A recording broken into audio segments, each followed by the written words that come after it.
Kamu udah pupuk sawit secara rutin, tapi kok pohonnya tetap kurus? Hati-hati, jangan-jangan ada kesalahan teknis yang tidak kamu sadari.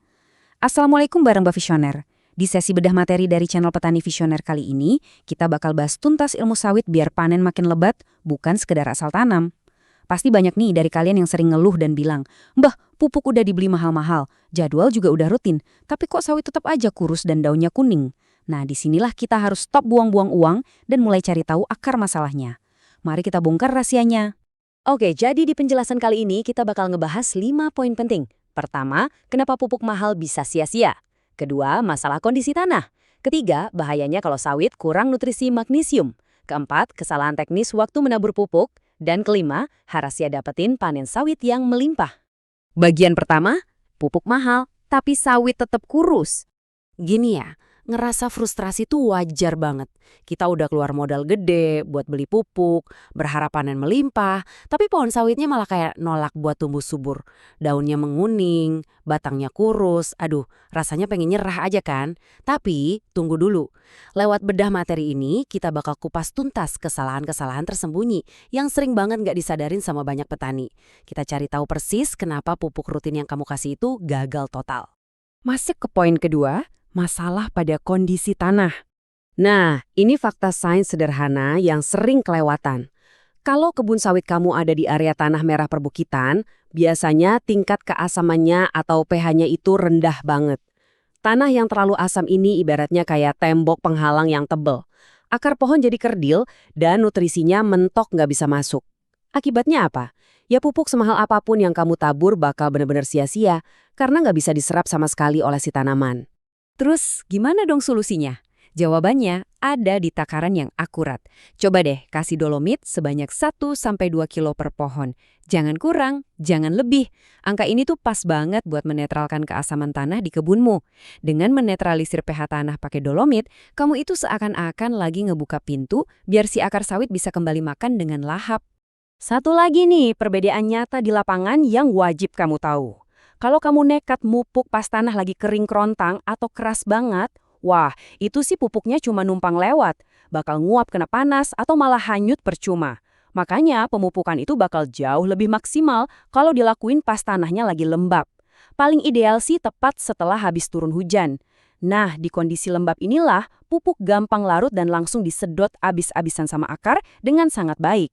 Poin ketiga, bahaya kekurangan nutrisi magnesium. Coba perhatiin kebunmu. Kalau kamu ngelihat ada daun sawit yang mulai menguning, apalagi persis di bagian pinggir-pinggir daunnya, hati-hati. Itu bukan daun tua yang mau rontok biasa. Itu lampu merah. Tanda jelas kalau pohon sawit kamu lagi krisis kekurangan unsur hara magnesium. Terus obatnya apa? Langsung aja tambahkan Kieserite. Nutrisi spesifik ini tuh ampuh banget buat nyembuhin gejala daun kuning tadi dan balikin warna hijau pekat yang jadi pertanda utama kalau sawit kamu itu kembali sehat maksimal. Kita lanjut ke poin keempat, kesalahan teknis menabur pupuk. Sekarang soal cara nebar pupuknya. Saking sayangnya sama pohon, banyak loh petani yang nebar pupuk tuh ditumpuk persis di pangkal batangnya. Please jangan lakuin ini. Itu salah kaprah. Kamu harus nabur pupuk di area piringan, jaraknya sekitar 1-2 meter dari pangkal batang. Kenapa harus di situ? Karena justru di radius 1-2 meter inilah akar-akar serabut yang aktif nyari makan itu lagi ngumpul. Jadi ingat ya, kita harus suapin makan ke mulut akar aktifnya, bukan ke badan pohonnya. Dan ini dia, kesalahan konyol yang masih sering banget terjadi. Bayangin aja, area piringan di bawah pohon penuh banget sama semak dan rumput liar. Terus, kamu asyik aja nabur pupuk mahal di situ. Tebak siapa yang bakal tumbuh subur duluan?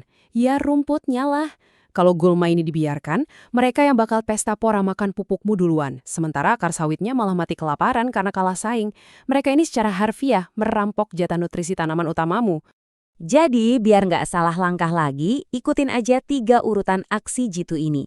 Pertama, bersihkan dulu seluruh rumput dan gulma di area piringan. Kedua, sabar dikit, tunggu sampai kondisi tanah benar-benar lembat, kayak sehabis hujan gitu. Ketiga, baru dia taburkan pupuknya merata di jarak 1-2 meter dari batang sawit. Kalau kamu nerapin 3 kombinasi taktik ini, wah, pemupukanmu dijamin bakal sempurna tanpa celah. Terakhir, poin kelima, rahasia panen sawit melimpah. Jadi ingat ya, Bukan cuma jenis pupuknya aja yang penting, tapi cara aplikasi dan kondisi lahannya juga sangat menentukan. Saya pengen banget kamu meresapi kutipan emas dari Mbah Visioner ini. Dengerin baik-baik. Kalau sawit kurus, jangan langsung tambah pupuk, cek dulu ilmunya. Kalimat ini tuh bener-bener nuntut kita buat ganti pola pikir. Mengatasi sawit kurus itu bukan dengan membabi buta nambah tonase pupuk yang ujung-ujungnya bikin kantong tekor. Tapi, ubah caramu, pelajari ilmunya, dan perbaiki tekniknya.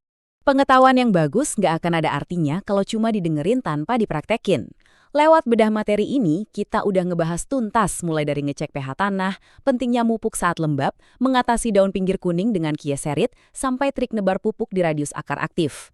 Kalau video ini bermanfaat dan ngebuka wawasan kamu, jangan lupa like, komen, dan subscribe channel Petani Visioner. Biar kita bisa terus belajar bareng-bareng, sama-sama jadi petani yang cerdas, dan pastinya panen makin deras. Sampai jumpa di bedah materi luar biasa selanjutnya.